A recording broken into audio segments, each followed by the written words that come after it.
satu malam, saya biasa jam 1 jam 2 itu saya sholat tahajud atau sholat malam lailil.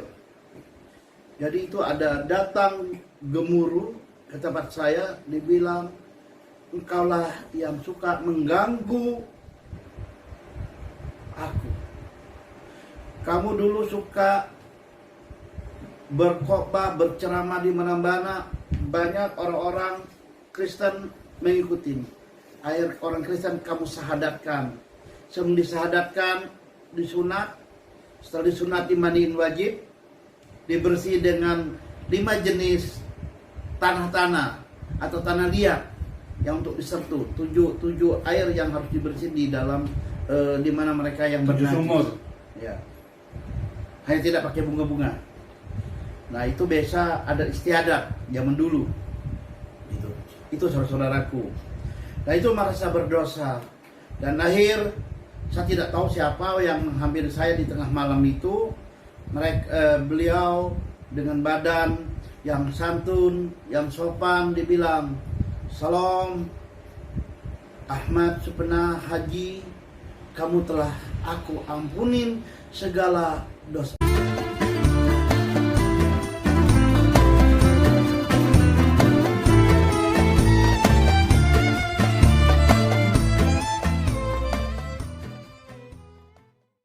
Salam, selamat malam. Tuhan selalu memberkati kita semua. Saudaraku yang seiman, Tuhan selalu memberkati kita semua. Perkenalkan, nama saya adalah Ahmad Supena. Saya dilahirkan di Pangkal Pinang pada tanggal 1 Januari tahun 1964.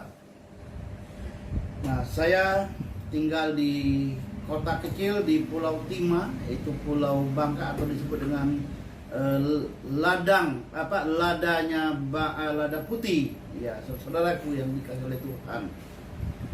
Dan orang tua saya memang dua-dua China. Bapak saya dari Tiongkok, beliau ada seorang tentara. Nah, dan ibu saya juga sama dari China itu juga. Tapi saya kurang beruntung, sama hal dengan saudara saya yang lainnya. Itu saya karena orang tua saya meninggal dari kecil, dan saya punya saudara ada 5 orang. Akhirnya saya harus tinggal bersama orang tua angkat saya. Nah, saya diasuh secara Muslim lah, atau secara Islam dari kecil, usia 2 tahun sampai besar saya. Dan saya disekolahkan sampai SD. Nah, SD saya di Bangka, dan saya ditawar oleh PN Tambang Timah. PN itu perusahaan negara Tambang Timah. Waktu itu oleh Pak Insinyur Haji Suparta selaku Direktur Keuangan PN Tambang Timah. Saya disekolahkan ke Tasikmalaya. Saya bersyukur, saya bangga. Satu-satu anak seumur saya SMP tingkat, saya udah dapat beasiswa pada waktu itu. Melihat nilai saya besar, saya sekolah di pondok pesantren Yayasan Serba Bakti Suryalaya yang dikenal dengan pondok pesantren pembinaan rehabilitas narkotika pada waktu itu. Dan ketua yayasan pondok pesantren itu almarhum Jenderal Yoga Sugama. Nah, saya bertemu sama beliau sering, berapa kali dengan beliau. Kalau beliau ada acara manakiban, beliau datang dan saya dihampirin. Saya bangga pada waktu itu mengikuti sekolah sanawiyah tingkat SLTP. Tapi bukan hanya saya sekolah sanawiyah saja, karena saya sekolah dan saya juga masuk SMP Negeri Pageragem di Ciawi, Kabupaten Tasikmalaya. Pada waktu itu kota Tasikmalaya masih berstatus kota administratif waktu itu. Nah, setelah 3 tahun saya menyelesaikan, nilai saya bagus, raport saya bagus, saya ditawarkan lagi oleh Super Semar pada waktu, oleh almarhum presiden kita yang dulu, dan saya 2 dapat waktu itu. Super Semar saya dapat, sedangkan dari PN Tamang Tima saya juga dapat. Pada waktu itu besar bagi saya, 32.000 setiap bulan saya mendapat. Saya dijamin hidup saya dan lain sebagainya. Dan setelah 3 tahun kemudian saya melanjutkan pendidikan sekolah Madrasah Aliyah Yayasan Serba Bakti Suryalaya. Itu saudaraku. Nah, setelah itu saya melanjut lagi pendidikan lebih tinggi. Saya ditawar lagi, saya masih dapat 2 beasiswa pada waktu itu. Saya melanjutkan Institut Agama Islam Negeri Sunan Gunung Jati Bandung, yang sekarang ini sekolah itu berubah nama menjadi Universitas Islam Negeri Sunan Gunung Jati di Bandung. Saya menyelesaikan tahun 88, saya mengambil Fakultas Usuluddin jurusan dakwah. Itu saudaraku yang dikasih oleh Tuhan. Bagaimana riwayat Bapak kok bisa-bisa jadi Kristen? Saya jadi Kristen, ya saya sungguh bangga dan saya tidak ada bercita-cita menjadi seorang Kristen. Nah, saya cerita sekelumit perjuangan hidup saya dalam berdakwah. Tahun 94, atas izin Allah pada waktu itu, saya ditawarkan oleh Kedutaan Besar Saudi Arabia pada waktu itu di Jalan Imam Bonjol. Saya ditawarkan untuk menunaikan ibadah haji tahun 94. Pada waktu itu Amir Rahat Bapak Haji Harmoko, dan bersama Bapak mantan Kapolri almarhum Pak Hugeng, ada Pak M. Fatwa, dan ada teman-teman yang lain. Saya ada juga diundang di sana. Dan saya tidak bercita-cita untuk menjadi anak Tuhan, malahan orang mengatakan saya sebagai hamba Tuhan. Saya tidak pernah mengatakan saya sebagai hamba Tuhan, karena yang mengatakan hamba Tuhan itu adalah orang-orang anak-anak Tuhan dan bahkan pendeta-pendeta itu. Nah, saya tidak terpikir. Kenapa saya tidak terpikir menjadi seorang Kristen? Saya sebagai pertobat baru. Pada tahun 2008 saya merusak rumah ibadah orang, satu gereja dan satu masjid. Itu masjid nggak saya sebutin. Itu masjid yang dilarang oleh pemerintah Indonesia. Ada satu yang mereka bermazhab di Lahore atau disebut dengan Ahmadiyah waktu itu di Bangka. Nah, saudaraku yang dikasih oleh Tuhan, saya menjadi orang Kristen karena itulah seorang Paulus yang saya dulu 84 sampai 2006 saya masih mengislamkan orang-orang dari Kristen, dari Buddha, dari Konghucu, hanya Hindu yang ada. Yang mereka datang ke daerah Pulau Baka. Nah, saya menjadi orang Kristen adalah bagi saya istimewa sekali. Saya ini penjahat, tapi saya bukan penjahat perang. Sama dengan cerita Saulus, dia adalah seorang penjahat yang mengganggu. Nah, saya tidak ubahlah dengan Rasul Paulus sebelum dia menjadi itu. Nah, saya mengikuti kekristenan itu sebenarnya saya benci sekali. Saya tidak suka dengan orang Kristen, tidak suka dengan orang Katolik, bahkan saya lebih senang dengan orang Buddha. Penyebab saya menjadi Kristen itu adalah ketidaksukaan saya dengan para pendeta-pendeta, para pastor-pastor, para biarawati. Yang kedua, yang ketidakkesukaan saya, kenapa? Setiap mereka yang beragama Kristen, ibadahnya hanya seminggu 1 kali. Itu pada waktu pemikiran saya, saudara. Ketiganya, orang Kristen itu tidak pernah berpuasa, tidak pernah mengeluarkan zakat. Mereka hanya paling-paling apa ya? Ya, memberilah, sedekahlah bahasa saya dulu. Nah, setelah saya merusak dua rumah ibadah itu pada tahun 2008, tepatnya di bulan November, saya pas mau sholat Jumat, dan pada hari itu juga bulan yang sama, di hari Jumat, saya harus menjadi seorang imam dan saya harus menyampaikan khotbah hari Jumat. Saya seolah-olah merasa berdosa sekali karena saya merusak tantangan kehidupan orang Kristen. Saya merasa diusik dalam hati saya. Akhirnya saya memutuskan kepada pengurus masjid, salah satu masjid yang ada di Bangka, saya tidak bisa sebagai imam dan tidak bisa jadi seorang khatib Jumat pada hari itu. Kan banyak orang yang merusak gereja, merusak ini tempat ibadah orang lain. Kenapa Bapak kok bisa merasa berdosa? Ya, karena saya merasa saya merusak rumah ibadah orang. Bagaimana kalau rumah ibadah saya yang dulu saya rusak? Pasti orang itu dipenjara. Orang itu pasti dianiayain sama warga penduduk situ.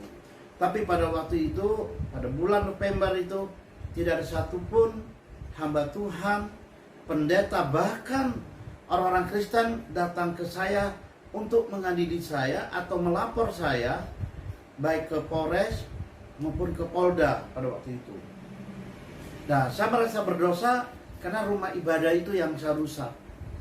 Bulan Desember, saya dihampirin pada jam 1 malam. Saya biasa jam 1, jam 2 itu saya sholat tahajud atau sholat malam, lail.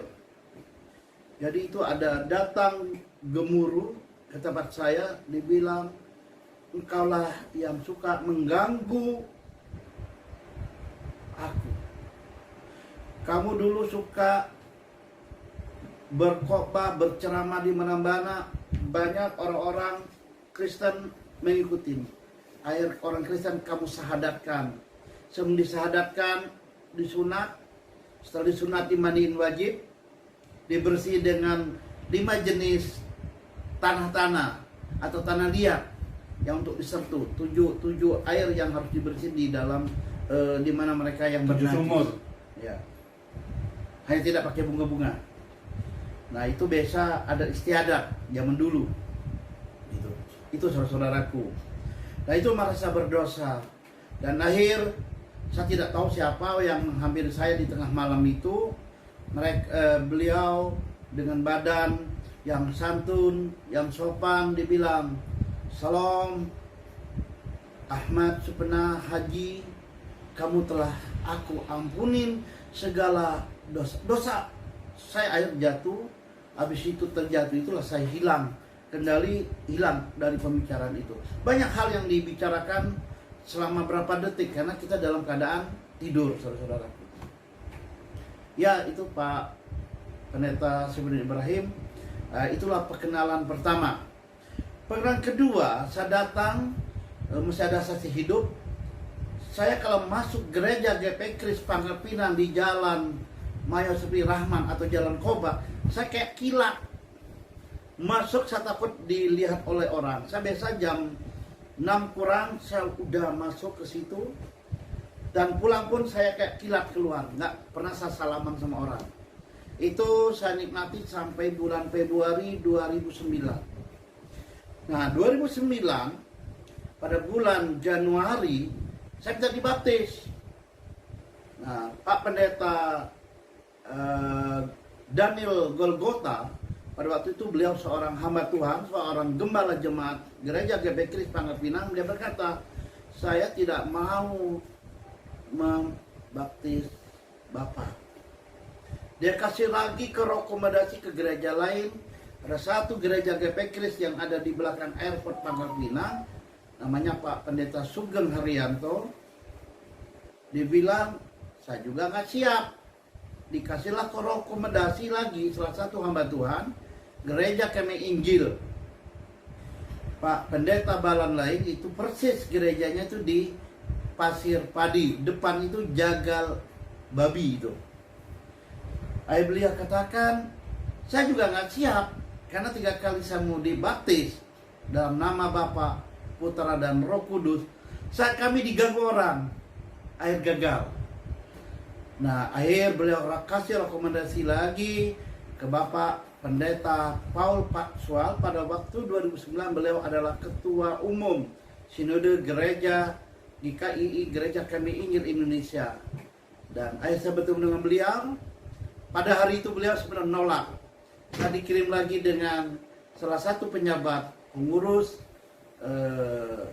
Gereja Kami Injil, Bapak orang Manado, tinggal di Jalan Kartini. Saya bermalam di situ 2 malam. Habis itu besok harinya saya kembali lagi dengan Pak Paul Faksual. Saya dibawalah ke tempat beliau, ke rumah beliau di Bekasi. Saya diajarkan membaca buku. Buku itu buku usang, buku yang udah lama. Saya bacain tentang keimanan orang Kristen. Saya belajar di situ. Nah, habis beliau kasih jadwal dan halaman-halaman yang buku yang di situ, beliau langsung berangkat ke Jakarta. Saya belajar dari pagi, siang, bahkan sampai beliau datang kadang-kadang jam 10 malam selama 5 hari. Saya tanya beliau, Pak Pendeta, kapan saya mau dibaptis? Dia bilang, Tuhan belum mengizinkan. Dan besok pagi kita akan berangkat ke airport. Kaget saya pikir saya akan diusir kan dari beliau. Akhirnya saya dapat tiket Lion Air pada pagi hari. Saya berangkat ke Denpasar. Pak Paul berangkat ke Kalimantan Timur. Pada waktu itu belum menjadi belah Kalimantan Utara dan Timur, masih Kalimantan Timur, belok ke daerah Nunukan. Saya tinggal di airport Bandara Soekarno-Hatta. Saya berangkat ke Nusa Dua Bali. Sampai Nusa Dua Bali, saya luar biasa pada waktu itu. Dalam keadaan saya berpuasa, saya diterima oleh salah satu hamba Tuhan, Bapak Pendeta Chris. Beliau adalah orang dari Muslim dari Tegal, Jawa Tengah. Dan saya diperkenalkan, dijemput, saya dibawa ke Nusa Dua, ke Mumbu. Nah, di sana ada satu gereja berbentuk bangunan Bali, bercorak Bali. Gerejanya 2 lantai berdampingan gereja Katolik Nusa Dua Bali. Dan saya diterima di situ sampai tidak makan sampai besok. Saya meminta makan malu dan beliau tidak tawar saya makan. Namanya waktu itu Pendeta Inyoman Enos, beliau ketua 2 pengurus pusat Gereja Kami Injil. Beliau masih hidup sekarang beliau Doktor Teologi dari STT Jepri Makassar. Dan hari berikutnya, hari kedua ditanya, aduh maaf Pak Ustadz, Pak Haji katanya, saya lupa nawar Bapak makan. Saya hari itu hanya sore jam 6 atau jam 7, saya pergi ke WC, saya minumlah keran air itu. Itulah kekenyangan saya. Tapi saya tidak sakit, karena Tuhan pelihara saya, hidup saya itu, saudaraku. Nah, setelah itu saya belajar dalam beberapa hari di bulan Juni. Nah, beliau ngajak saya belajar. Nah, beliau pegang Alkitab, saudaraku, dan saya pegang Al-Quran terjemahan yang warna hijau itu. Itu dibikin oleh Kementerian Agama ya. Itu saudaraku. Dan tanggal 2 Juni saya ditanya pagi itu, Pak Haji katanya. Tidak bilang mantan haji, Pak Haji. Mau saudara untuk dibaptis? Saya bilang insya Allah. Beliau tampar tuh meja yang kencang-kencang. Tidak ada insya Allah kata beliau. Pasti Tuhan menolong. Langsung saya gemetar itu. Tamu-tamu udah datang, para hamba Tuhan yang ada di wilayah Tabanan, Gianyar, yang paling jauh kali dari Lombok itu. Dan ada para mahasiswa hamba Tuhan yang ikut sekolah di STT Batu Jaman. Setelah itu saya mengikutilah proses pembaptisan tanggal 2 Juni 2009, saudaraku. Akhirnya saya pakai jubah kayak orang mau dikuburkan, karena jubah yang dipakai itu sangat panjang sekali, karena biasa dipakai untuk orang-orang dari luar negeri biasanya. Saya dimasukkan ke dalam kolam baptisan di bawah mimbar gereja Kemenjil Jemaat Gerejim Nusa Dua Bali. Saya dibaptis. Setelah itu saya diberi kesempatan untuk bersaksi, dan para hamba Tuhan nanya, "Bapak haji, sekarang hajinya udah hilang?" "Enggak apa-apa, saya tidak masalah, saya haji hilang. Saya mendapatkan mahkota kemuliaan sampai hari ini." Dan saya, saudara-saudaraku yang dikasihi oleh Tuhan, mereka tanya, "Nama Bapak siapa?" Bingung saya, karena di Bali banyak namanya AA, saya pakai nama AA aja. Singkatan dari barusan kita merayakan hari besar saya agamanya dulu. Saya bilang, nama Ibrahim aja lah, karena Ibrahim banyak nama Ibrahim.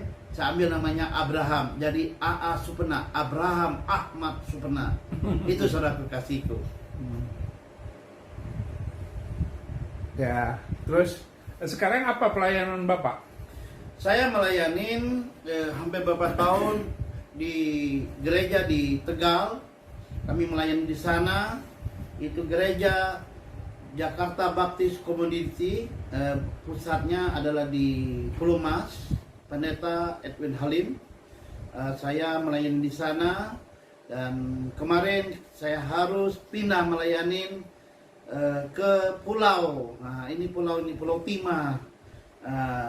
Jadi sementara saya masih tinggal di Bintaro, hampir mau 2 bulan nanti saya di Bintaro. Saya melayanin itu di gereja gabungan Gereja Baptis Indonesia di penginjilan saya, karena saya ditantang sama mereka, sanggup nggak menginjili. Saya bersyukur kepada Tuhan, saya melayani pada waktu di Tegal itu. Saya baik di Kota Tegal, Kota Pekalongan, Kabupaten Kajen Pekalongan, ada Brebes, ada Kabupaten Selawi Tegal, ada Pemalang. Saya harus memberitakan diri, karena Tuhan katakan, celakalah orang yang telah berseru kepada Tuhan dan telah menerima mahkota kehidupan, dan telah menerima juru selamat, keselamatan dari Tuhan Yesus Kristus, dia tidak mau memberitakan Injil. Saudaraku yang dikasihi oleh Tuhan, saya akan buka satu kitab Roma, di mana kitab Roma mengatakan pasal 10 ayat yang 13, 14, 15 demikian.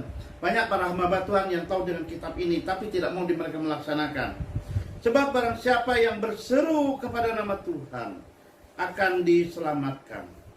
Tetapi bagaimana mereka dapat berseru kepadanya jika mereka tidak percaya kepada Dia? Bagaimana mereka dapat percaya kepada Dia jika mereka tidak mendengar tentang Dia? Bagaimana mereka mendengarkan tentang Dia jika tidak ada yang memberitakannya? Ayat yang ke-15 dari Roma pasal 10.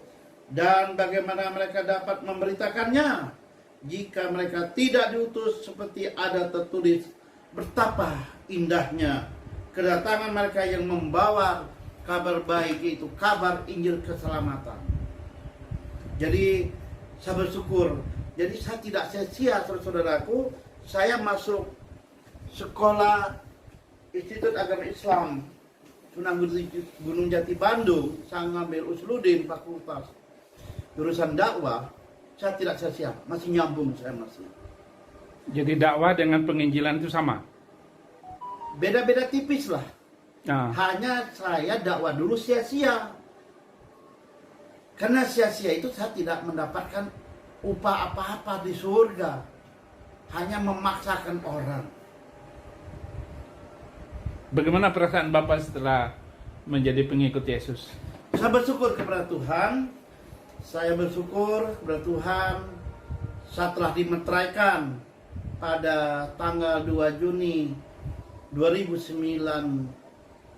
Saya menjadi, hubungan saya dengan Tuhan lebih intim, tentram, jiwa raga saya